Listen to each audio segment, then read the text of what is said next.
Okay, rocketing friends, we are zipping right along here on this V-2 here. I've got 2 fin assemblies built here.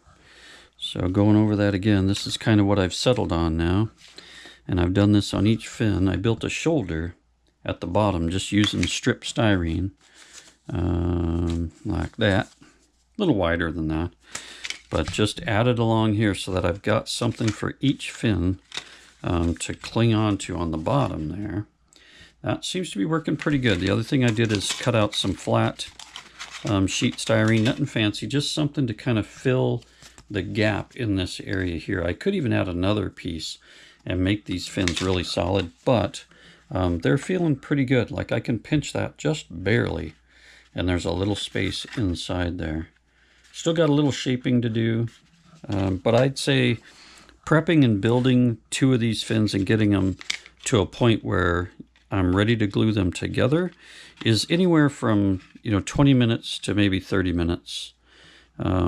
Cutting, getting extra kind of flashes of plastic off there, getting 2 fins to look similar, get that shoulder on there, and then yeah, get them all together.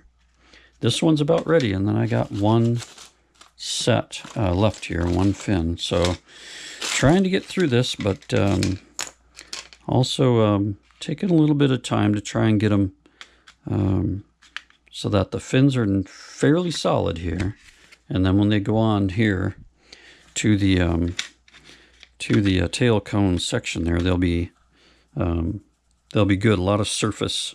I want a lot of surface area to glue onto there, and should be good. So we are making progress. This seems like such a simple, quick build, but a lot of the time so far, of course, it's just spent getting these fins ready. And then this guy goes through there. We've got our adapter here, motor mount.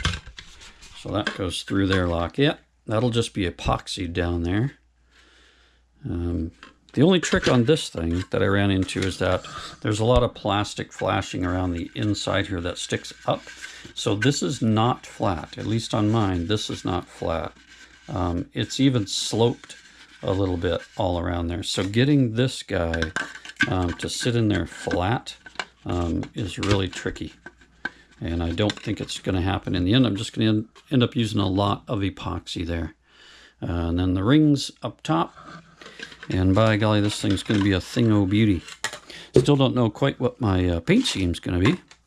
But we shall figure that out. Meanwhile, we're making good progress on the Q modeling Andromeda.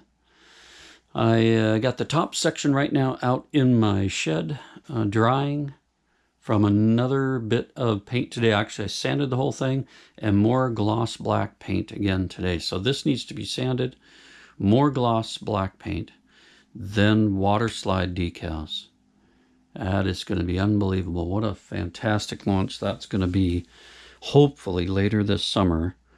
I'm going to use an E12-4 for its first launch. I got to check the weight, so I'm curious to see what the weight will be when I'm all done. I think it's still going to be lighter than the Ultra Super Vega, which is 14 ounces, that thing. So if it's lighter than that, that's going to make me feel a little better, because the biggest chute I think I can get into this thing is probably a 30-inch chute. That's going to be it.